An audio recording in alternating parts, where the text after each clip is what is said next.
জামাতের সাথে বিএনপি অনেক দিন অ্যালায়েন্স করেছে, আপনার যুগপৎ আন্দোলন করেছে, বিএনপি জামাতের জন্য অনেক পোর খেয়েছে, অনেক মানে ছেঁচা খেয়েছে যেটাকে বলে বাংলায়। কিন্তু জামাত 5ই আগস্টের পরে জামাত রাতারাতি চোখ পাল্টে দিল, বিএনপিকে আরেকবার ভাবার জন্য এই করে দিল যে আমি কাদের সাথে কাজ করেছি। আমার কাছে এরকম মনে হয়েছে, আমি আমার রিয়ালাইজেশন থেকে আপনাকে কথাগুলো বলছি। তো তারপরে আপনার মনে হলো যে বন্ধু বলে কোনো শব্দ নাই, শেষ বলে কোনো শব্দ নাই। তো তাদের যদি সংখ্যানুপাতিকে বিএনপি রাজি হয়, বিএনপির লস হবে।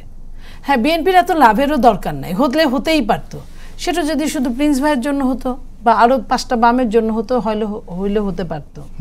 কিন্তু এইখানে অনেক সিরিয়াস রুক্ষতা আছে, যে রুক্ষতারা তাদের যদি লাভটা তাদের বেশি হবে, অনেক বেশি হবে। বিএনপি তো এই হিসাবটা একটা বড় দল হিসেবে এই হিসাবটাও করবে।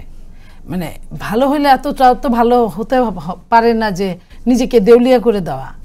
এটার জন্য দেউলিয়া হবে না, কিন্তু কিছু জিনিস আছে না, 1 মণ দুধের মধ্যে ধরেন 1 ফোঁটা চুনা ছাড়লে ওই দুধটা কিন্তু এমন না যে 10 কেজি খাওয়া যাবে আর 10, 20, 30 কেজি ফেলে দিতে হবে, পুরাটাই ফেলে দিতে হবে। আমি এই কথাটাই বলতে চাই আপনাকে।